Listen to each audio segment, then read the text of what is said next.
Très bien.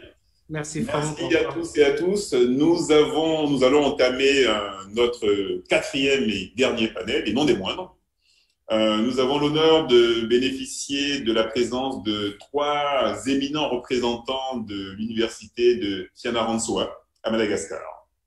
Donc, Dr Yadalo Arivola, Randria, maître de conférence avec une formation en génie informatique, automatique et traitement du signal. Vos champs de recherche couvrent l'intelligence artificielle pour l'aide à la décision associée à l'assistance au handicap, à la robotique mobile, à la réalité virtuelle et à la sécurité du web. Salama, Dr Randria. Salam à monsieur, on dit salam à Franck. Euh, Salam à tout le monde. J'espère que vous allez bien. Oui, merci beaucoup et merci de votre présence. C'est un Ensuite, plaisir. Dr Assina Rakoto-Nireni, maître de conférence, spécialiste en intelligence artificielle et systèmes multi-agents, investi dans la réalisation d'outils et de savoir-faire pour automatiser des modèles de simulation complexes à des fins d'aide à la décision, cofondateur de l'entreprise spécialisée en numérique Noé Consulting et mentor de plusieurs startups. Salama, Dr Assina. Salama, tout le monde, Salama Franck, Très bien, de Madagascar. Welcome. Aquaba, comme on dit en Côte d'Ivoire. Dr Antonio Andria Trimozon, enseignant-chercheur, CEO et CTO, fondateur du cabinet de conseil en financement de l'innovation Innov Analyse en France, cofondateur et CTO de Cognitive Atlas, un studio deep tech dédié aux projets ayant une forte composante R&D ou souhaitant innover à l'interface avec le monde de la recherche en France. Salama, Dr Antonio. Salama Franck, salama Dr Hassan, salama Dr Henry. Parfait. Rentrons tout de suite dans le vif du sujet et attaquons ce sujet qui est IA entre recherche et industrie. On peut avoir parfois le sentiment que ce sont deux sujets un peu antinomiques. Est-ce vraiment le cas? Dans quelle mesure ce n'est pas le cas? Nous allons l'évoquer ou en tout cas en discuter avec vous. Tout de go, dans quelle mesure la recherche sur l'IA a-t-elle progressé de votre point de vue? Docteur Andria, en termes historiques, du passé au présent, entre mythe et réalité, dites-nous. Oui. Merci beaucoup de m'avoir donné la parole. En réalité, l'IA a toujours été un fantasme de l'être humain, c'est-à-dire l'automatisation de la réflexion, dans le but de réaliser une entreprise rentable. En l'occurrence, même du temps de Homère, on parlait de mechanical tripods. C'est une manière de montrer que ça date vraiment il y a très longtemps. Si on revient un peu, si on s'approche un peu plus de notre temps, on a René Descartes qui tente aussi de mettre en valeur l'homme mécanique dans la capitalisation de tout ce qui est forme de symbolisation, modèle mathématique, logique, règles de logique avec Leibniz. Tout ça offre toujours des opportunités de réflexion pour ces philosophes, mais à côté de cela, il y a des gens qui s'intéressent à avoir le meilleur de la capacité de raisonnement humain. Bon, ça dérive un peu. Quand ça touche un peu à la biologie, je parle de l'exemple de Frankenstein, c'était dans l'optique de pouvoir amener quelque chose de bien. Particulièrement au niveau de l'IA, tout le monde, quand on apprend un peu l'intelligence artificielle, parle de ce test de Alan Turing pour différencier la machine de l'homme. Effectivement, pendant les années 50-60, ça a été vraiment un grand bouleversement et un grand apport dans le domaine de l'intelligence artificielle. Et là, on a parlé de McCulloch et Pitts, on a parlé de Simon, on a parlé de Selfridge, on a parlé de beaucoup de gens, Minsky par exemple, pour l'analyse du langage. Tous ces éléments-là ont contribué à ce qu'on arrive dans l'industrialisation. On a parlé tout à l'heure de l'armée américaine, par exemple, et en l'occurrence, à travers ces approches de l'intelligence artificielle, ça a facilité la promotion de la DARPA au sein de NASA. Et ça a permis aussi d'amener les traitements de l'information au sens approche symbolique. Quand je parle de l'approche symbolique, pour faire simple, il y a des systèmes de règles, il y a des systèmes de conclusion et on a la solution. Ça a quand même évolué parce que ces éléments-là ont permis de faire un peu le va-et-vient entre la réalité et la modélisation informatique. D'où on a actuellement l'idée de cybernétique. Au niveau de la biologie, bon, on a simulé le cerveau humain à travers Maculo-Kepitz. On a aussi, dans le cadre psychologique, les expérimentations psychologiques avec ce qu'a fait Simon. Et même au niveau de la communication, Shannon, avec les mots, comment est-ce qu'on peut percevoir les mots? Comment est-ce qu'on peut détecter ce que dit l'autre? On a parlé de l'image aussi tout à l'heure. Donc tout ça, ce sont des avancées très intéressantes pour le monde de faire avancer le monde de l'industrie. En l'occurrence, actuellement, on parle de cybersécurité. D'ailleurs, les travaux de Antidisciplinaire Kutuasumbawoka, qui est au sein de notre université et qui collabore avec mes deux amis là, a permis de mettre en place un système de détection d'URL malveillants, alors que ça existe déjà, mais c'est parfois très limité. Et l'intelligence artificielle, grâce au deep learning actuellement ou au QBC, permettent d'adresser ces questions. Donc voilà les opportunités offertes par l'intelligence artificielle et au niveau de la recherche, où est l'intelligence artificielle actuellement. Quoique, très récemment, il y a la problématique de l'explicabilité de l'intelligence artificielle. Donc, vous voyez bien qu'il y a une vaste possibilité, associée même aussi aux données dont on a parlé tout à l'heure. Tout à fait.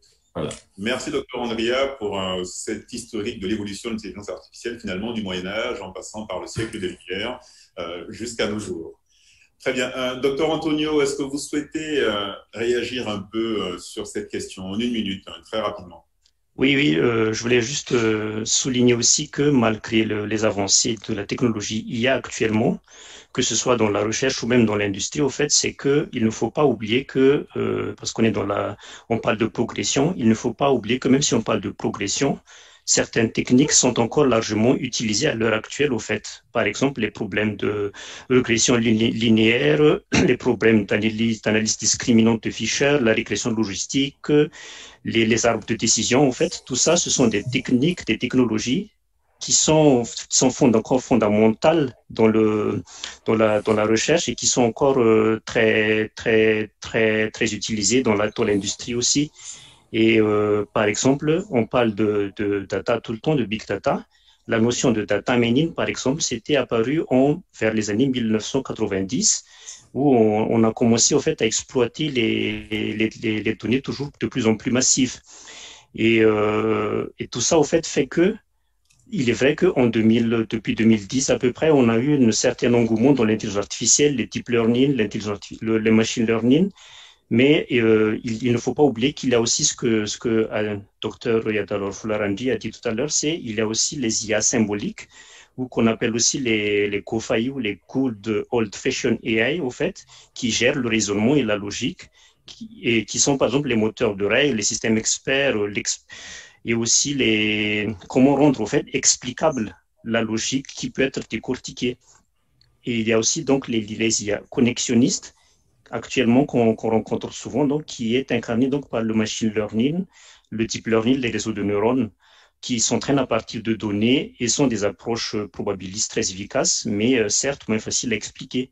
Mais donc voilà, je voulais juste pointer du doigt au fait que il n'y a pas que les intelligences artificielles type machine learning, deep learning, il y a aussi les IA symboliques. Très bien. Merci. Merci, Dr Antonio. Nous allons faire un zoom sur un sujet peut-être que l'on connaît moins avec Dr Assina. Dr Assina, on parle d'une notion qui est le système multi-agent. De quoi s'agit-il et quelle est la place des systèmes multi-agents dans l'intelligence artificielle? Est-ce que vous pouvez nous en dire quelques mots, nous éclairer? D'accord. Merci Franck. Oui, c'est vrai qu'on a toujours tendance à oublier en fait ou à ne pas parler des systèmes multi-agents lorsqu'on parle d'intelligence artificielle. Et cela peut être dû peut-être aux lunettes qu'on utilise à travers l'évolution de l'IA dans le docteur Angie a parlé tout à l'heure, où il y avait les systèmes experts qui étaient en vogue avant et après, le traitement de la langue naturelle, les réseaux de neurones artificiels et diverses techniques d'apprentissage, tout ce qui est type de raisonnement, de vision par ordinateur, etc. Mais en tout cas, à partir de ça, et après, il y avait le Big Data où on revenait vers les réseaux de neurones en fait pour les traiter avec la machine learning et le deep learning pour pouvoir exploiter, explorer ces données où on dit toujours tsunami, mais moi je dirais plutôt avalanche. Tsunami, ça dépend de données. Mais j'aimerais en fait partager, comme vous l'avez dit tout à l'heure, la place des systèmes multi-agents dans l'intelligence artificielle. En fait, les SMA ils peuvent être vus comme la rencontre de plusieurs domaines. Entre autres, on est dans l'intelligence artificielle actuellement, donc l'IA s'intéresse aux systèmes multi-agents pour les aspects de prise de décision des agents autonomes qui vivent dans un groupe ou dans une société. Après, il y a aussi l'intelligence artificielle distribuée qui était plus utilisée aux États-Unis en fait pour parler de systèmes multi-agents. Et là, c'était plutôt utilisé pour distribuer en fait les tâches à exécuter. Et les systèmes complexes qui sont aussi donc intéressés aux systèmes multi-agents pour pouvoir comprendre et prendre des décisions aussi à partir de systèmes complexes. Et enfin, l'autre domaine qui se joint plutôt dans l'informatique, c'est le génie logiciel avec la programmation orientée agent, qui est autre en fait que la programmation orientée objet, qui utilise l'approche agent et l'évolution vers les composants logiciels de plus en plus autonomes. Mais c'est vrai qu'au début, ils étaient simplement utilisés en fait pour résoudre collectivement un problème posé sur un blackboard ou un tableau noir. Mais actuellement, les thématiques deviennent très nombreuses et variées. On les utilise surtout pour modéliser et simuler les systèmes complexes, comme je l'ai dit tout à l'heure, mais dans plusieurs domaines comme les socio-écosystèmes, l'urbanisation des villes, la santé, le climat qui est une problématique mondiale en ce moment sur le réchauffement climatique. Il y a aussi l'utilisation des SMA sur le e-commerce avec la gestion d'achat et de vente. Et les SMA peuvent être utilisés pour stimuler donc ces systèmes et faire aussi émerger de nouveaux algorithmes performants et efficaces afin de résoudre d'autres problèmes qui sont pas calculables et qui sont pas résolus à partir des algorithmes classiques. Et enfin, comme je dis souvent aux étudiants, pour savoir quels sont les risques, par exemple, si on brûle telle forêt, alors il n'est pas très agréable de brûler en fait réellement une forêt pour comprendre l'impact et de vivre réellement les conséquences pendant des années à venir. Il est plus intelligent en fait de construire un modèle de forêt sur la machine, de planter des arbres en initialisant le modèle selon un choix de densité par exemple, de les brûler virtuellement et de jouer divers scénarios afin de comprendre ce qui se passe en fait dans le présent et éventuellement dans les années à venir. Il y a votre micro en fait qui a besoin d'intelligence artificielle pour t'aider. Bon. Il y a mon micro et apparemment la vidéo également. Peut-être qu'avec l'utilisation des systèmes multi-agents, j'y arriverai mieux. Oui. Vous évoquiez, donc vous nous avez donné un petit éclairage sur la place des systèmes multi-agents dans l'intelligence artificielle qui permettent d'apporter des solutions concrètes, même à des problématiques algorithmiques ou autres. Quel est l'intérêt des systèmes multi-agents dans la recherche, dans le domaine de la recherche, au-delà des utilisations pratiques que nous avons évoquées? Merci Franck pour la question. En fait, je vais parler un peu de mes travaux de recherche avec mes doctorants à l'université de Fianarantsoa. En fait, je suis tout d'abord dans un groupe de réflexion en Europe qui s'appelle IBM Forsco ou ingénierie dirigée par les modèles pour les systèmes complexes. Et avec mes doctorants, on fournit en fait des outils et des langages basés sur les SMA pour faciliter tout le processus de modélisation, de simulation des systèmes complexes, notamment les systèmes socio-environnementaux qui sont des systèmes complexes. Et il y a un doctorant, par exemple, que j'encadre, qui travaille actuellement sur la conception d'une approche spatialisée à base d'agents pour le couplage de modèles informatiques et de modèles mathématiques. C'est un sujet traité par Dina et qui est en co-tutelle avec l'Université de Sorbonne. Et après, il y a aussi un autre doctorant qui travaille avec le CIRAD à Montpellier sur les architectures d'agents, en tenant compte des normes dans les systèmes socio-environnementaux afin d'évaluer leurs impacts sur la durabilité des ressources naturelles renouvelables. Donc, l'objectif global de notre recherche actuellement, c'est d'avoir une plateforme de modélisation et de simulation avec des langages dédiés, faciles à utiliser pour construire en fait des modèles de simulation complexes, de pouvoir créer facilement des agents intelligents avec des architectures qui reflètent la réalité, de pouvoir exploiter, explorer en fait des données hétérogènes issues des terrains et de diverses sources de données, ainsi que de pouvoir observer les indicateurs pertinents souhaités par les experts de domaine. C'est juste un cas en fait où on améliore et on ajoute des valeurs ajoutées dans la recherche par rapport au système multi-agent, d'améliorer les algorithmes, les interactions, les conflits et tout ça. Mais c'est applicable dans plusieurs domaines. Il y a encore le micro. Bon, très bien, merci. Merci, docteur Andria. Donc, on a bien compris. Pardon, merci, docteur. Merci, docteur Assina, excusez-moi. Docteur Assina, docteur Andria, docteur Antonio. Donc, on a bien compris que l'IA n'est pas issue d'une génération spontanée, mais que c'est la résultante de l'évolution de la science et des pratiques humaines au cours des siècles avec une accélération ces dernières années.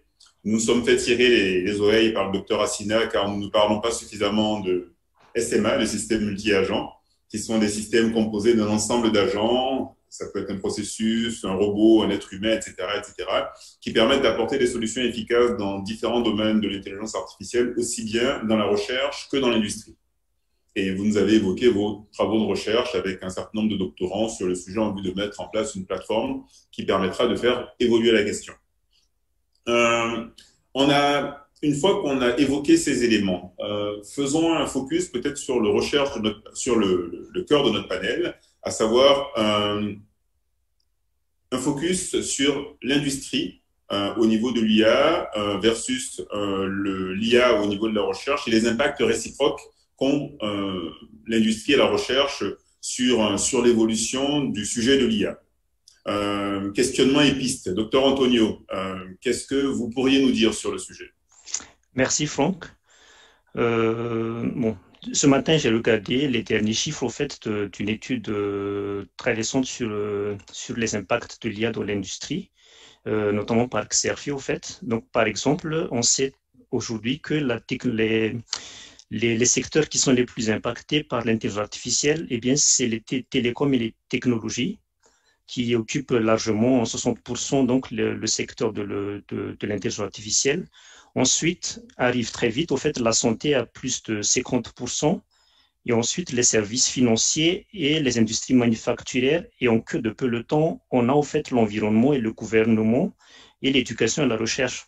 Donc ça, au fait, qu'est-ce que ça pose comme éclaircissement de notre côté? C'est que ça explique que l'intelligence artificielle est déjà très ancrée, au fait, dans les cultures de la technologie actuellement existante dans le monde entier. Mais par contre, sur les questions, au fait, que je dirais qui est le plus important, qu'on doit réfléchir au plus, c'est l'environnement, le gouvernement, l'éducation, la recherche, au fait, qui est seulement impacté, par exemple, à 15%. L'IA dans le gouvernement, c'est à 8,4%, l'environnement, c'est 4,8%. Or, tout le monde sait très bien que ce sont des secteurs qui doivent être bien développés. Là, l'environnement, par exemple, on parle actuellement d'une détresse environnementale dans le monde. Donc, moi, je pense qu'il faut utiliser l'IA aussi plus dans ces domaines et surtout pour l'Afrique, au fait, il faut utiliser ces domaines-là pour pouvoir, au fait, insuffler un nouveau modèle à l'Afrique. Donc, pour moi, il faut en tout cas multiplier les initiatives d'intelligence artificielle dans l'éducation et la recherche, donc dans le gouvernement et aussi dans l'environnement. Ensuite, un petit focus sur la santé, au fait, qui est très important aussi. Et je sais, par exemple, qu'en Afrique, ça commence à être très développé. En Cameroun, par exemple, il y a, je me rappelle plus son nom, c'est non, au Mali, il y a par exemple le Cheikh Oumar Bakayoko, donc qui table aujourd'hui sur des logiciels IA au fait pour traiter les données dans le cadre de la télémédecine. Et je connais aussi par exemple les initiatives lancées par Rebecca Enonchong au Cameroun qui permettent par exemple, elle veut insuffler au fait l'utilisation de l'intelligence artificielle dans l'industrie. Et donc pour moi, il faut multiplier ces initiatives-là, ces initiatives en Afrique. Et pour venir dans la santé, on utilise beaucoup, en fait, l'intelligence artificielle dans ce qu'on appelle la médecine prédictive. Donc qu'est-ce qu'on voit là-dedans? C'est que on fait, au fait, une prédiction d'une maladie où on recherche son évolution. On fait aussi de la médecine de précision où on fait, par exemple, la recommandation de traitements personnalisés. Et bien sûr, à la fin, qui est très important et qu'on peut aussi très utiliser en Afrique et qui est facile à mettre en place, c'est l'aide à la décision ou l'aide à la diagnostic et à la thérapeutique. Après, il y a les autres applications de l'industrie comme les robots compagnons, notamment pour les personnes âgées ou les personnes fragiles. Donc, j'ai fait par exemple ma thèse là-dessus, où c'était principalement en 2012, où l'objectif de ma thèse, c'était de permettre au fait à un robot mobile de pouvoir fonctionner dans un appartement qui est composé de plusieurs capteurs domotiques et de pouvoir aider au fait des personnes atteintes de maladies d'Alzheimer ou des personnes âgées tout simplement. Donc tout ça au fait, c'était des prémices de ce qu'on appelle l'intelligence artificielle actuellement. La question qu'on peut se poser, moi je dirais que c'est qu'est-ce qu'on peut encore améliorer au fait dans les écosystèmes en Afrique pour qu'ils puissent être plus facilement perméables aux innovations digitales. Qu'est-ce que j'entends par là? J'entends par là au fait que est-ce que les initiatives dont j'ai parlé tout à l'heure, comme les initiatives de Rebecca Enonchong ou bien les multiplications des startups africaines dans les digitalisations, est-ce que ça suffit au fait pour que l'Afrique, le continent africain, puisse exploiter entièrement l'intelligence artificielle? Donc ça, ce sont des questions qui peuvent se poser. Voilà.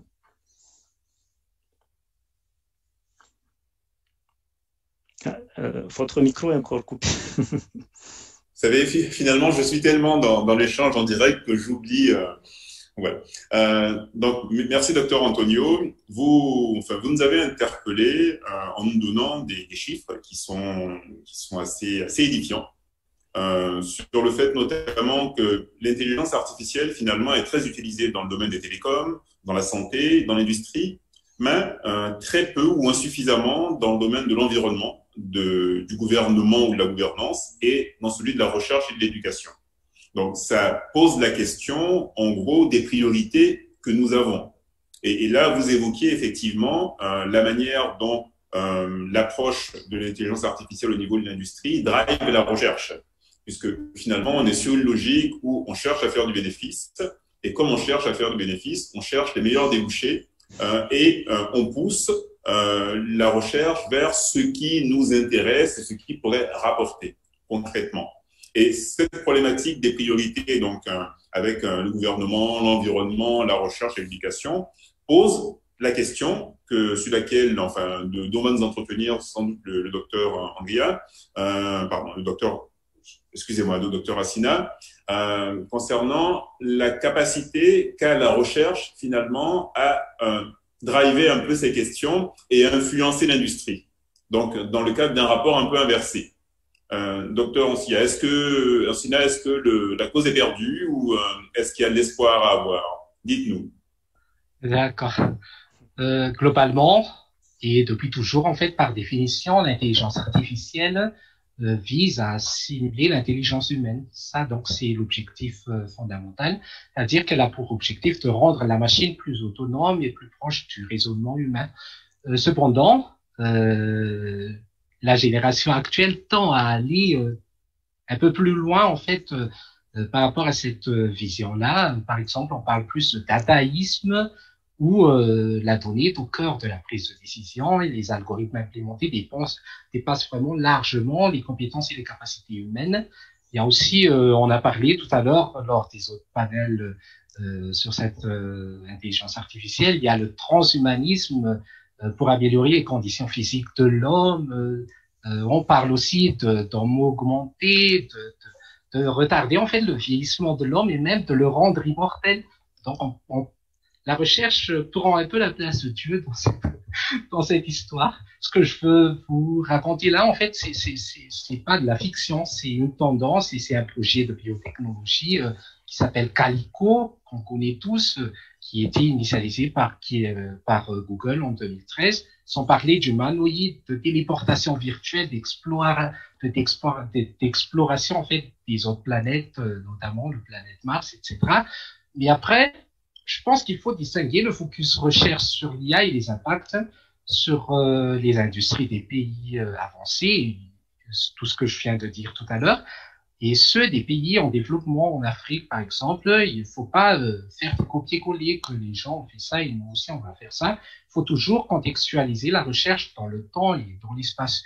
Donc personnellement, je pense que les scientifiques en Afrique sont plus intéressés à proposer ou à améliorer les techniques d'intelligence artificielle, comme les réseaux de neurones, la machine learning, le deep learning, qui est quand même en vogue, les algorithmes de fouille de données, d'informatique décisionnelle, d'architecture d'agents dans le contexte des SMA, à des fins de prise de décision ou à des fins d'amélioration aussi des conditions de vie de l'homme.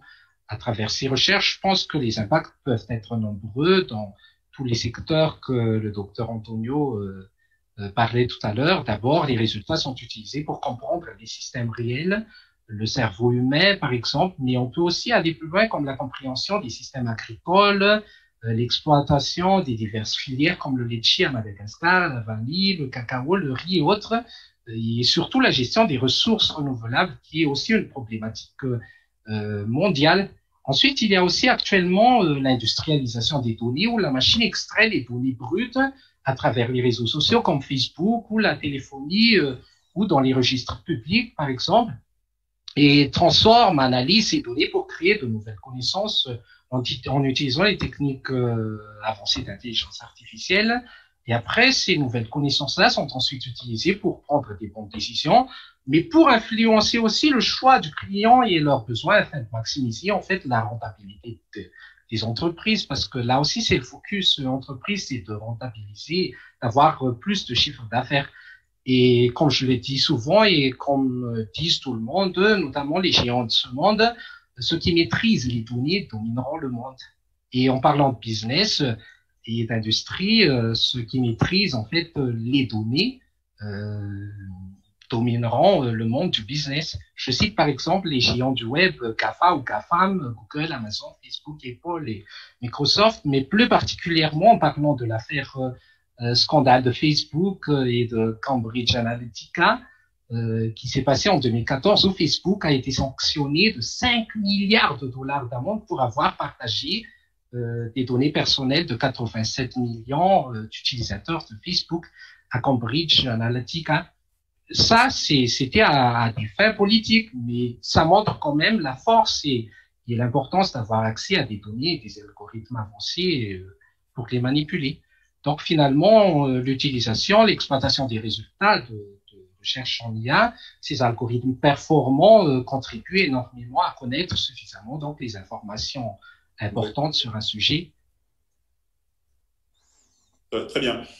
Merci, docteur Ancina. Donc, on a bien vu effectivement l'importance de l'intelligence artificielle, les différentes utilisations que l'on fait aujourd'hui. La question qu'on peut légitimement poser aux chercheurs, aux enseignants-chercheurs que vous êtes, c'est de quelle manière est-ce que l'on peut approfondir la recherche globalement au profit de l'industrie et même au profit de l'humanité de manière générale. Peut-être, docteur Antonio, peut-être vous entendre de manière un peu générale sur ces pistes qu'il faudrait pouvoir approfondir la recherche, et puis peut-être après faire un zoom avec vous, docteur Ancina, sur le cas malgache de manière spécifique. Docteur Antonio. Ok. Donc pour moi, en fait, ce qu'il faut faire, en fait, c'est que on a une industrie qui doit être prospère et qui est déjà prospère au fait, et que leur avantage justement par rapport à ça, c'est qu'ils peuvent apporter des cas d'usage précis pour challenger par exemple la recherche. par exemple dans l'agroalimentaire ou dans les usines de fabrication de ces aciéries, par exemple, ces industries-là, en fait, ils peuvent apporter de nouveaux cas d'usage ou de poser de nouvelles problématiques très, très, très concrètes dans le monde de la recherche, par exemple, comment améliorer le rendement de ma culture, que ma culture sera, par exemple, moins performante dans les saisons prochaines que maintenant. Et tout ça, au fait, ce qu'on appelle la notion d'environnement en conditions réelles, c'est vraiment une étape clé pour fédérer, au fait, pour assurer, au fait, la mise en place de nouvelles technologies d'intelligence artificielle au niveau du monde de la recherche. Donc, pour moi, il ne faut jamais dissocier, au fait, le monde de l'industrie, du monde de la recherche. Il faut que, en tout cas, si on veut vraiment mettre en place des innovations qui vont servir à l'industrie, il faut absolument que l'industrie pilote, au fait, la recherche. Ça n'empêche pas que la recherche, bien éventuellement, elle peut développer de nouvelles concepts fondamentaux, mais il faut qu'il y ait ce driving-là. Ensuite, il faut aussi que fédérer, au fait, les acteurs impliqués dans la recherche et dans l'industrie. Donc, je parle là, au fait, des acteurs publics, des administrations centrales et territoriales, des laboratoires de recherche, l'enseignement, l'écosystème innovant, les startups, les grands groupes, les financeurs et grands publics. Tout ça, au fait, il faut savoir fédérer tous ces acteurs-là. Et moi, au fait, comme j'officie en tant que tech transfer manager à un moment donné, et d'ailleurs l'entreprise Cognitive Atlas que je dirige, que je co-dirige, que j'ai cofondé avec un associé actuellement, au fait, s'occupe au fait de ce qu'on appelle le transfert de technologie qui permettent justement à ces acteurs de l'industrie de pouvoir, au fait, détecter les bons cas d'usage pour pouvoir piloter ou driver, trouver des bonnes technologies qui viennent de la recherche, au fait, et pouvoir apporter des solutions très pertinentes à leurs besoins. D'accord. Il y a un point qui m'interpelle et qu'on a évoqué déjà dans les panels précédents. Donc, vous parlez effectivement de la nécessité de ne pas dissocier le monde de l'industrie du monde de la recherche, de pouvoir effectivement faire des expérimentations en mode réel en tant que tel, et du fait que les besoins drivent la recherche et que les besoins poussent la recherche. Donc, on parle de recherche appliquée, mais et la recherche fondamentale dans tout cela, qu'est-ce qu'on en fait?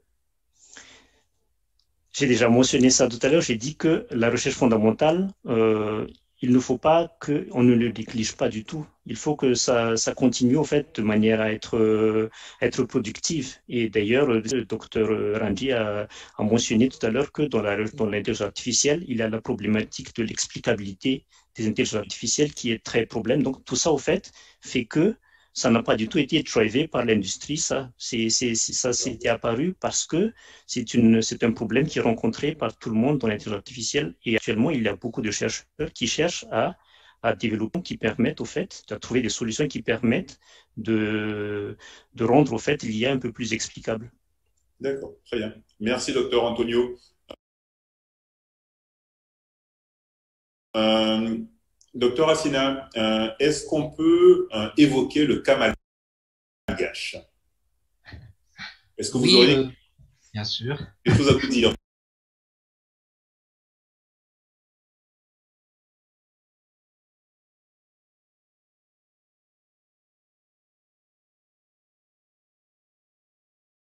Sur le sujet. Je diviserai ma réponse en deux, peut-être par rapport à ça, pour le cas malgache. D'abord, il y a la recherche au profit des laboratoires de recherche qui œuvrent pour le développement, comme le CNRS ou l'INRA, l'IRD, le CIRAD et beaucoup d'autres laboratoires existants, qui est plus évident et plus classique car les laboratoires ont leurs problématiques. Ils ont leurs problématiques propres de recherche et il suffit de renforcer donc les partenariats et les échanges avec entre les enseignants, les chercheurs, les universités aussi à travers les stages de master ou les thèses de doctorat pour approfondir en fait cette recherche. Ça, c'est un premier élément que j'aimerais partager, mais l'autre côté, la recherche au profit des entreprises dans les pays comme Madagascar est plus difficile parce que il faut d'abord que les industries soient conscientes de la nécessité des résultats de recherche.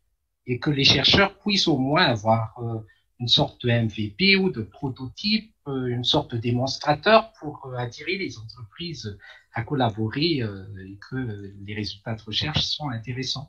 Un des cas particuliers que j'ai vécu à Madagascar, en fait, en 2017, j'ai eu un doctorant qui est en même temps directeur d'une grande entreprise de services numériques très connue à Madagascar. Il a travaillé sur l'ingénierie des modèles, multi-analyse pour la modélisation, pour la simulation, pour la validation et l'émulation des systèmes cyberphysiques, où des composants informatiques collaborent ensemble pour contrôler et commander des entités physiques. Et cette thèse, en fait, s'est déroulée en collaboration entre l'Université de Fianarantsoa, l'Université de Clermont-Auvergne et l'Université de Bordeaux en France. Et ce doctorant, qui est en même temps chef d'entreprise, a monté donc par rapport à cela un département de recherche et innovation, parce qu'il était convaincu que les résultats de recherche sont nécessaires pour faire développer son entreprise. Et donc, par rapport à ça, c'est ce département-là qui fait le pont entre l'entreprise et les divers établissements universitaires à Madagascar. Donc, en ce moment, les résultats de cette recherche sont utilisés pour automatiser plusieurs tâches dans le développement d'applications informatiques au sein de cette entreprise et même utilisés actuellement en partie pour le projet de digitalisation des services publics et des services administratifs à Madagascar. Donc ça, c'est un cas où on peut approfondir la recherche au profit de l'industrie. Madagascar. Très bien. Merci beaucoup pour cet éclairage. La question de recherche fondamentale avec un écosystème propre, comme vous l'évoquiez, en lien avec les laboratoires, les doctorants, et puis les questions fondamentales qui se posent en matière d'intelligence artificielle. On a parlé du rapport qui doit être extrêmement prégnant entre l'industrie et la recherche par rapport à la recherche appliquée notamment. Mais la question se pose du coup de la manière dont l'on pourrait ou l'on devrait enseigner l'intelligence artificielle en Afrique, dans les pays africains et notamment par exemple à Madagascar. Est-ce que vous pouvez nous donner quelques pistes? Est-ce qu'il y a des spécificités de l'enseignement de l'intelligence artificielle à Madagascar ou dans d'autres pays par rapport à ce qui se fait dans les pays occidentaux? Ok, merci beaucoup pour cette question. Effectivement, pratiquement, il y a à l'échelle des différents chapitres, mais on peut les aligner jusqu'à ce que les étudiants s'endorment. Mais une autre façon qu'on souhaite mettre en valeur est l'étudiant, préparer le citoyen à être acteur. Ce que j'entends par là, c'est à être porteur d'idées nouvelles ou à être porteur de dynamisme par sa fougue et sa jeunesse. Et à ce niveau-là, notre démarche, c'est une sensibilisation à l'état de l'art et à l'état du marché. Ça permet de voir l'avancée de la science et ça permet aussi au moins de lire les mots, les expressions, même si on ne les comprend pas, c'est pas bien grave, on est dans le cours pour ça. Et justement, le type de cours qu'on essaie de mettre en place, c'est à partir de ces expressions-là, on challenge les étudiants à nous challenger. C'est-à-dire l'intelligence artificielle, c'est la simulation du raisonnement humain. Vous êtes d'accord ou pas? Bon, ça, c'est classique. Hein. Et après, on peut leur proposer, ça, il y a une technique comme ça. Essayez de programmer. Est-ce que vous y arrivez ou pas? En fait, dans cette démarche, on met déjà l'étudiant des cas, des fois d'école et quelquefois aussi des cas d'entreprise. Cet échange permet un circuit qui permet d'enrichir les modèles au niveau de la recherche et également enrichir la connaissance des étudiants. Donc, nous, spécifiquement, et avec un autre collègue qui est très féru de cette démarche on donne, et après, on dit aux étudiants, et c'est facile de nous dépasser, hein. En tout cas, moi, c'est ce que je dis tout le temps, c'est très facile de me dépasser, et pour ça, je le fais réellement, parce qu'on nous dit toujours ça. On fait un état de l'art sur l'intelligence artificielle, mais comment on fait ça? Si on veut un film, on arrive facilement à googler, trouver l'information, et on fait le parallèle par rapport à ça, essayer de trouver les notions et surtout trouver votre passion dedans. L'intelligence artificielle, à ce niveau-là, a ce côté théorique et applicatif pour l'enseignement. Mais il y a aussi le côté passion, c'est que c'est ce que j'ai proposé aussi. On part sur des jeux et insérez-moi dedans la théorie des jeux, qui est un axe très fort aussi de l'intelligence artificielle. Comment est-ce que vous allez gagner? On programme des jeux traditionnels qui a deux objectifs. Le rappel de la culture. On ne perd plus la culture africaine à la place des, je sais pas, des Candy Crush, par exemple, pour ne citer que ça. Mais le Banto, par exemple, on joue avec des pierres. Et quel est l'algorithme qui est le plus intéressant là-dessus? Donc là, on les motive à travers les états de l'art et aussi les états de marché. Ces deux manières de faire permettent d'avoir une rupture en termes d'innovation parce qu'on va au-delà de l'état de l'art, mais en plus, une rupture aussi en termes stratégiques par rapport au marché. Donc, on offre cette possibilité de créer l'entreprise à l'étudiant. Et même si l'étudiant maintenant qu'il est acteur de la société, quand il va aller ou elle va aller dans une entreprise, elle va avoir plusieurs outils à sa disposition qu'elle pourra programmer à sa guise ou selon les contraintes, qui est vraiment la définition d'un ingénieur. Et ça, c'est un élément qu'on souhaite mettre en avant. Très bien.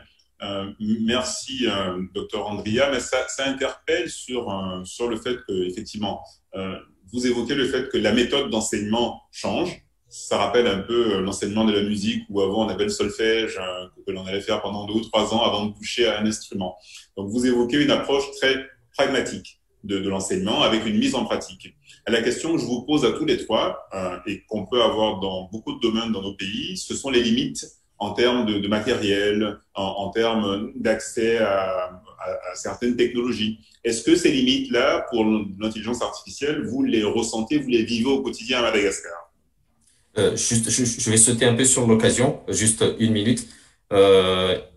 D'ailleurs, les matériels sont de réels blocages parce que en termes même de devises, c'est un challenge pour chaque pays africain et il n'est pas évident d'avoir un PC.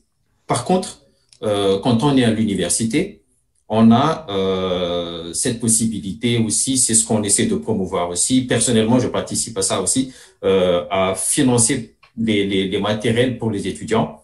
Et je partage le leitmotiv en cours. On a besoin que de 2 choses, un PC, une tête.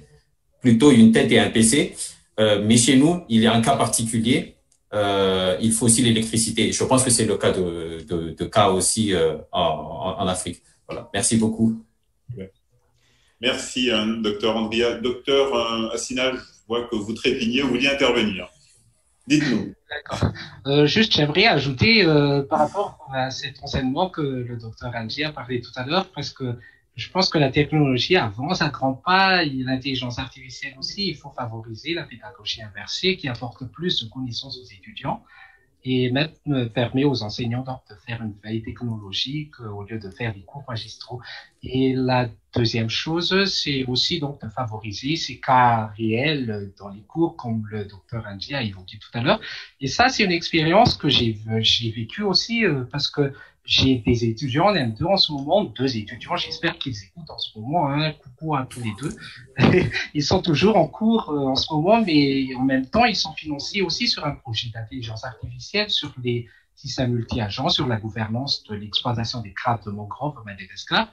Et ils sont visiblement motivés et ils comprennent les cas et les besoins réels en termes de recherche par rapport à ça. Après, concernant les verrous, effectivement, le coût de la connexion Internet dans les pays africains, notamment à Madagascar, est trop cher.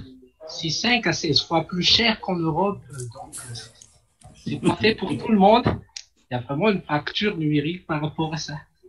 Et après, il y a le monde on entend le message sous-jacent. Je rappelle qu'Orange est un opérateur qui a les prix les plus compétitifs en Afrique. Voilà, donc n'hésitez pas pour le choix de l'opérateur à choisir Orange. C'est un appel alors pour Orange. Merci, docteur Assina. Très bien. Écoutez, je pense qu'on a bien abordé la question de l'enseignement, des méthodes innovantes que vous employez et pragmatiques, des difficultés qu'il peut y avoir, des priorités que l'on devra avoir tant dans le domaine de la recherche que dans l'industrie concernant l'intelligence artificielle. Vous avez la particularité pour l'essentiel d'entre vous d'être à la fois enseignant et entrepreneur. Et ça permet de poser la question de la différence entre la posture de l'entrepreneur et la posture du chercheur.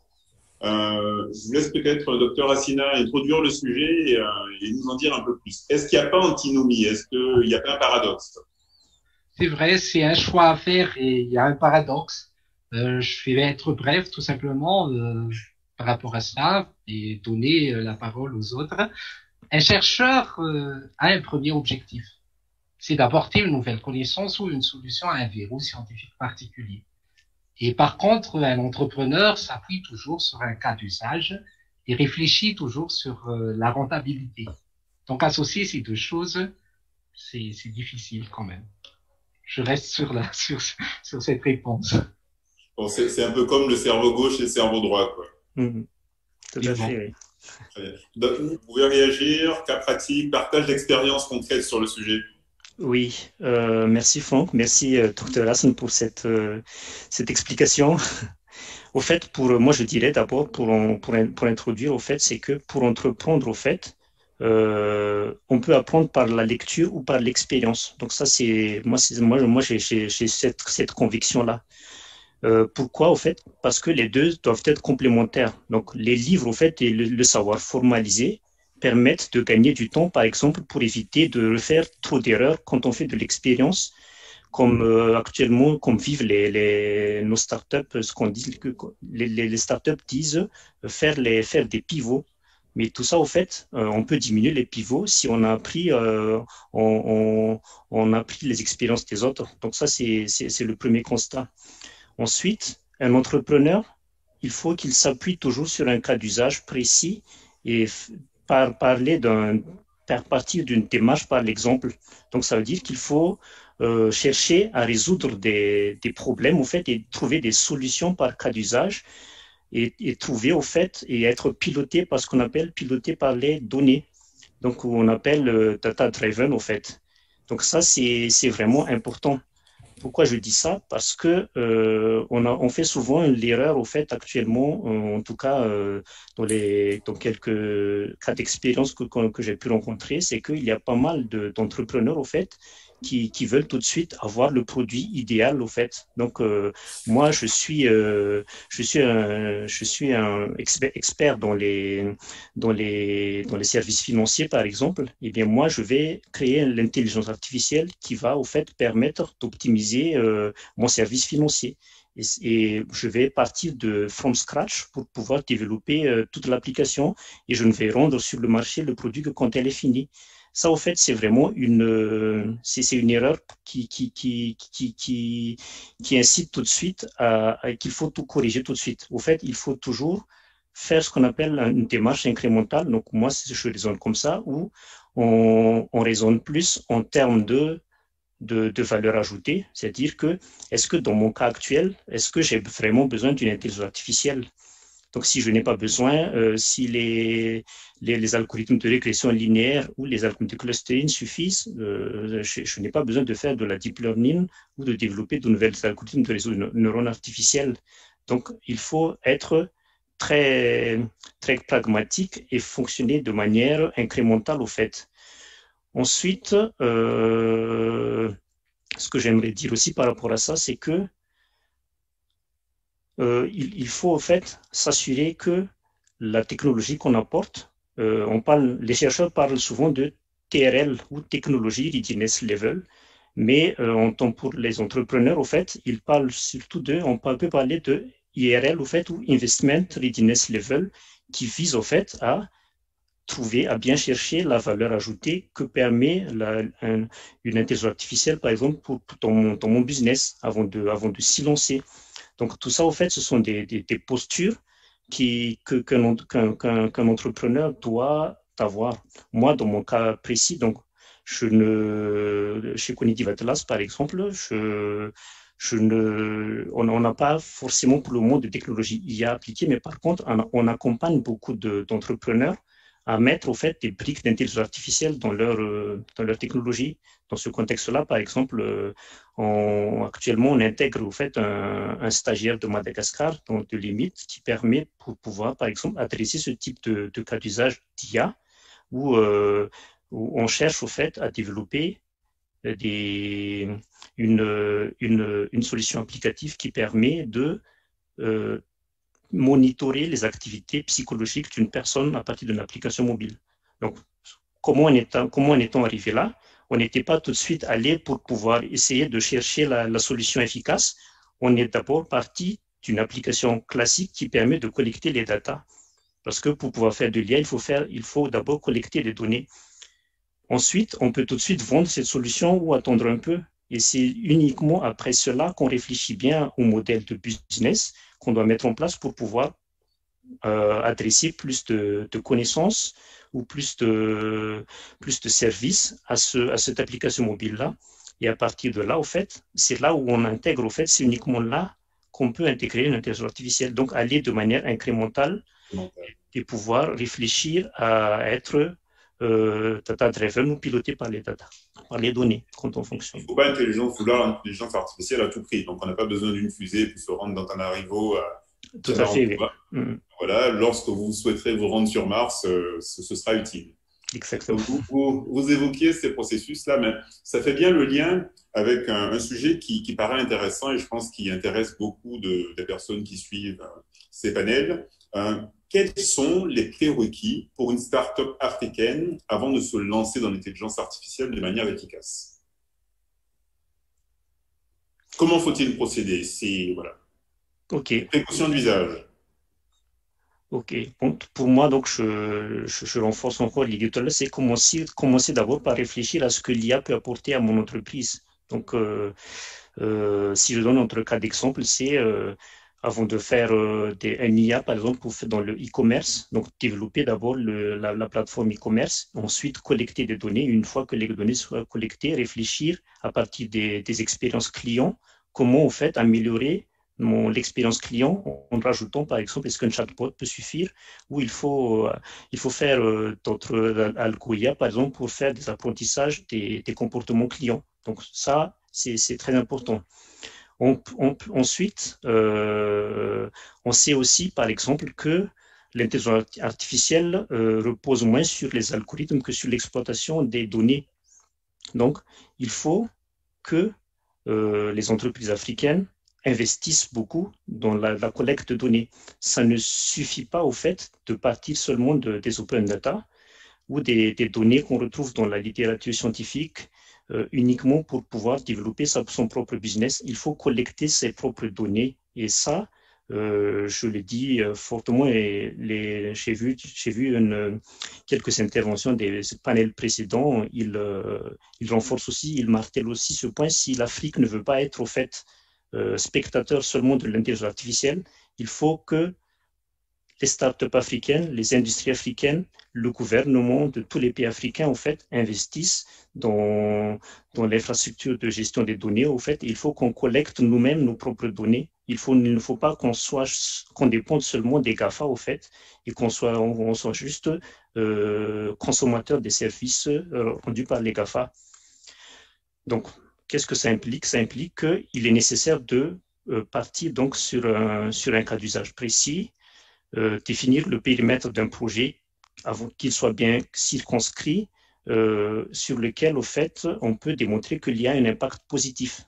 Une fois que c'est fait, que le ROI est prouvé, alors là, on peut aller convaincre les clients de développer la pertinence du sujet ou les investisseurs. Donc, si je résume en quelques mots, c'est faire un modèle de roadmap à produit incrémental pour tester les idées et collecter d'abord des données. Ensuite, très important aussi, il faut toujours se mettre à l'affût des nouvelles tendances. Vous avez dit tout à l'heure qu'il ne faut pas du tout réinventer la roue. Je confirme ça. Et ensuite, une idée fausse serait de partir seulement sur les open data disponibles internationales. Il faut toujours les contextualiser avec des cas d'usage précis. Voilà. Et je termine par exemple en disant que les projets IA, ce ne sont pas des projets informatiques. Donc ça, c'est mon point de vue personnel. pour moi, les projets IA qui fonctionnent, ce sont des projets métiers avant tout. Donc, partir du métier pour pouvoir faire des projets en intelligence artificielle. Merci, docteur Antonio. C'était édifiant. Maintenant qu'on a vu effectivement enfin, l'évolution, la progression, la manière dont on enseigne l'IA, les contraintes que l'on peut avoir, le lien entre la recherche et l'industrie et la manière dont ils s'influencent mutuellement, et qu'on a vu également les prérequis pour une start-up avant de se lancer dans l'intelligence artificielle, et le fait que vous évoquiez un point qui n'est pas souvent évoqué, le fait qu'un projet d'intelligence artificielle, pour vous, ce n'est pas un projet informatique, c'est d'abord et avant tout un projet métier avec, voilà, basé sur des éléments opérationnels que l'on utilisera de manière concrète. Quels sont les verrous identifiés aujourd'hui en Afrique dans l'application des technos IA, dans l'industrie et plus globalement dans la société? Docteur Assina. Merci pour la question. Je l'ai déjà dit tout à l'heure, qu'il y a le coût de la connexion Internet qui n'est pas gratuit, qui est cher. Et après, il y a aussi ce qui a été déjà évoqué par le docteur Antonio sur les données. Et donc, il y a aussi la disponibilité des données, l'accès aux données qui est encore très difficile actuellement. Et pourtant, pour avoir un bon résultat en intelligence artificielle, il faut des données réelles. Et pourtant, ça manque. On n'a pas vraiment de data center, de plateforme de stockage de données comme ce que GAFA a en Afrique. Pourtant, peut-être c'est le moment d'investir aussi sur ce point-là. Et après, l'autre verrou aussi, c'est le problème de relève, je pense, de fuite de cerveau, d'insuffisance d'enseignants-chercheurs dans le domaine de l'intelligence artificielle. En fait, les bourses de thèse sont nombreuses pour aller en France, aux États-Unis, au Japon, au Canada, etc. Mais la plupart des étudiants, après leurs études, en fait, restent à l'étranger et ne retournent pas dans leur pays d'origine, puisque peut-être ils sont pas recrutés ou sont sous-employés par rapport à leur spécialité. Et pourtant, les étudiants africains, selon un chercheur français que vous connaissez très bien, je suppose, durant cette pandémie, qui a dit que ce sont les chercheurs africains qui sont les plus brillants dans son laboratoire. Et donc, il faut penser aussi à une politique de faire revenir ces gens-là. Et après, il y a aussi le manque de collaboration entre les pays africains. Et pourtant, on a beaucoup de potentiel, on a le cerveau, mais il y a aussi les pays africains qui sont plus avancés que d'autres. Par exemple, en parlant d'université, il y a le Conseil africain et malgache pour l'enseignement supérieur, ou le CAMES, créé il y a déjà longtemps, depuis 1968, mais que la plupart ne connaissent pas. Il faut peut-être revenir sur ça. Les conférences internationales aussi, il faut motiver tout ça. Il y a déjà le colloque de très haut niveau, CARI africain, colloque africain sur la recherche en informatique, et qui rassemble les universités africaines, les centres de recherche français, les organismes internationaux, qui peuvent être exploités dans la recherche pour faire avancer cette recherche en intelligence artificielle en Afrique. Il y a aussi peut-être beaucoup d'autres verrous qu'il faut solutionner, mais je vais rester là. Peut-être le docteur Ranji a aussi d'autres choses à dire, ou le docteur Antonio. Docteur Andria. Problème de micro. Merci beaucoup de m'avoir donné la parole. Le micro était un peu bloqué. Je vais dans le sens de ce que a dit Dr. Hassan tout à l'heure par rapport au verrou. En Afrique, dans l'application des technologies d'IA, heureusement tout à l'heure, je ne sais pas si c'était Elias ou si c'était Djibril qui a dit tout à l'heure qu'on a pu sauter le passage obligatoire vers les cartes bancaires obligatoires en Afrique, et pour aller tout de suite dans les mobile banking, ce qui est vraiment très intéressant. Et je vais dans ce sens-là pour parler du fait qu'il faut qu'on augmente plus les échanges interafricains. Ce que j'entends par là, c'est quand on se voit en France, On a une communauté africaine dans les entreprises sur les mêmes thématiques. On parle de l'IA, hein, pour avoir assisté à plusieurs conférences. C'est vraiment un club et le pourcentage augmente beaucoup. Et après, on s'est dit, mais pourquoi on s'est jamais rencontrés auparavant? Donc là, il faudrait favoriser. Il faut que les étudiants, les enseignants-chercheurs aussi en Afrique fassent la promotion et participent de plus en plus, comme a dit Dr. Hassan tout à l'heure, aux revues, aux conférences et surtout aux salons professionnels d'échange en Afrique, parce qu'il y a vraiment un large panel de possibilités à ce niveau-là. Actuellement on est déjà en train de comprendre que les Égyptiens étaient plutôt proches en tant qu'Africains plutôt qu'Européens. Donc soyons fiers de ça, soyons fiers de ce potentiel-là, parce qu'il y a vraiment beaucoup de choses. Je vous assure, je vais dans les conférences très sélectives I3E, je vois des personnes comme Monsieur Jalel là-bas. Alors que donc il faut vraiment se mettre en relation par rapport à ça. On va pas vivre en autarcie. L'internet permet d'avoir plus d'informations, donc allons-y, échangeons-nous beaucoup entre nous. Bien sûr. Ça permet vraiment de promouvoir ces éléments-là. Donc le verrou qu'il faut vraiment faire sauter rapidement, c'est ce verrou de quand on bouge, on va au nord uniquement. Non, c'est vraiment, il faut favoriser cette coopération sud-sud parce qu'il y a vraiment de quoi faire. Même sans parler d'intelligence artificielle, les échanges économiques, ça va vraiment nous aider.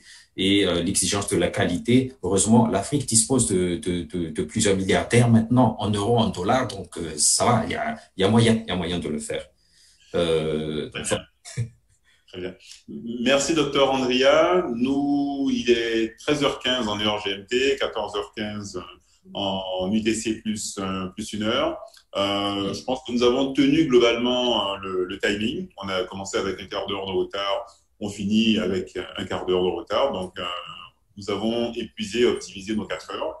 Ce que je retiens de nos échanges et de la qualité des informations que vous avez partagées avec nous et des analyses et des échanges qui ont eu lieu, c'est que au niveau de la recherche, en termes de méthodologie, vous privilégiez une approche très pragmatique, même avec des moyens qui ne sont pas des moyens énormes par rapport à ce dont nous disposons au niveau de nos latitudes, que quelque part, il y a un appel à lever un certain nombre de verrous, de freins, qui sont des freins de disponibilité de l'énergie, de disponibilité de la connectivité, quelque part fuite des cerveaux, et donc c'est un appel aux politiques par rapport au fait de développer ou de mettre en place une meilleure politique pour attirer ou maintenir les cerveaux sous nos latitudes. Un appel à plus de coopération sud-sud, parce que souvent les personnes du sud se retrouvent au nord pour discuter, voilà. Également peut-être un appel à traiter ou en tout cas à faire tomber d'autres limites et d'autres verrous dans différents domaines. Après, sur la partie start-up et entreprise, donc vous nous disiez, docteur Antonio, que ce qui est important, c'est de se poser les bonnes questions en amont et qu'un projet d'IA, ce n'est pas un projet informatique et qu'on n'a pas forcément besoin d'IA dans tous les cas de figure. Mais lorsqu'on en a besoin, il faut avoir une démarche structurée avec une roadmap, le fait d'avoir une bonne projection, etc., etc. Et puis, la nécessaire coopération constante avec des allers-retours entre le monde de l'industrie et le monde de la recherche pour avoir un développement optimal de la recherche appliquée qui permettra de faire avancer le continent et également les universités, sans négliger la recherche fondamentale avec son écosystème spécifique. Voilà. Je vous propose peut-être, avant de nous quitter, qu'on réponde à une ou deux questions qui ont été posées. Peut-être pour vous, docteur Assina, SMA peut-il refléter réellement la réalité? Est-ce qu'on peut réellement avoir des agents conscients à travers la SMA? En 1 minute. D'accord, merci pour la question. En fait, la problématique actuelle des SMA, c'est la question de validation de modèles, de validation d'usage et de validation fonctionnelle de modèles. Est-ce que ça reflète vraiment la réalité? Oui, oui et non. Ça reflète pas vraiment la réalité puisque déjà c'est un modèle. Donc le modèle créé devra dépendre de la question de l'observateur et de la question aussi sur le système réel. On peut pas tout modéliser. On doit être toujours guidé par une question de recherche et après, lorsqu'on développe le modèle, il faut suivre le principe de parcimonie. Il faut pas être trop exhaustif et de tout mettre par rapport à tout ça, mais il faut choisir les bons paramètres à implémenter. Mais il faut quand même souligner qu'un agent a un objectif et c'est à lui de choisir les algorithmes ou, par rapport à ses compétences, de choisir aussi de collaborer avec d'autres selon ses objectifs. Et il y a diverses architectures en fait qui peuvent être utilisées par rapport à ça selon donc le système réel. Donc la réponse c'est non. Ça reflète pas totalement la réalité. La réalité. Très bien. Merci, docteur Assina. Merci à toutes et à tous. Et j'espère que vous avez pris autant de plaisir que moi à participer à cette émission. J'espère que c'est le cas pour nos panélistes et puis surtout pour notre public. Et que les uns et les autres sortant de ces 4 panels de la matinée ont désormais une vue d'ensemble relativement précise sur l'intelligence artificielle, sur les opportunités à saisir grâce à l'intelligence artificielle, sur les limites que sont celles de l'intelligence artificielle, mais également les possibilités que l'on pourrait s'offrir en dépassant ces limites, et puis sur le lien impératif que l'on doit conserver entre la recherche et l'industrie en matière d'intelligence artificielle. Bien. Merci. Merci, docteur. Peut-être aussi, si ça ne vous dérange pas, allez, docteur. J'essaie d'aller dans l'apport des solutions tout à l'heure et les éléments de verrou. Il faut libérer les esprits. Chers jeunes, osez, allez-y. On est là. Les enseignants sont très souvent bienveillants. Donc, allez-y, osez créer votre entreprise. Vous avez déjà les guides de ce qu'a dit Dr Antonio tout à l'heure. Partagez les idées. Ça permet d'avoir des feedbacks. Ça aussi, ça fait partie d'un élément. En tout cas, finalement, il faut vraiment alléger la création d'entreprises, favoriser les idées des hackathons, parce que ça permet d'avoir des labels et des idées d'excellence. On en a vraiment besoin entre nous en Afrique et faciliter la venue des business angels ou les corporations de financement. Ça va vraiment nous aider et nous avons beaucoup d'argent, sachant que toutes nos diasporas envoient quand même plusieurs milliards d'euros par an vers nous, donc ça peut être des pistes. Merci. Merci, docteur Anguilla. J'espère que votre appel sera largement entendu par les uns et les autres. Et puis, voilà. Docteur Antonio. Oui, je voulais juste renforcer rapidement au fait que il faut favoriser au maximum l'expérimentation des techno IA et créer des thématiques IA transversales au fait aux différents domaines métiers industriels en Afrique. Donc ça, c'est mon appel. Et enfin, il faut que l'État, vraiment, ça c'est très important, il faut que l'État encourage les opérateurs de télécommunications à une accessibilité toujours plus importante à l'Internet, à la population, parce que l'Internet, c'est vraiment très, très cher à Madagascar. Par exemple, je connais que Madagascar, hein, je ne connais pas d'autres pays africains, mais c'est encore très cher. Et pour que nos jeunes, au fait, puissent pouvoir se lancer dans la création d'entreprise ou puissent avancer dans leur innovation, il faut Internet. Donc, il faut multiplier les initiatives dans ce sens. Très bien. Écoutez, Orange Digital opérateur digital engagé vous entend bien et que les gouvernants de tous les pays vous entendent de manière à ce que demain, nous puissions tous bénéficier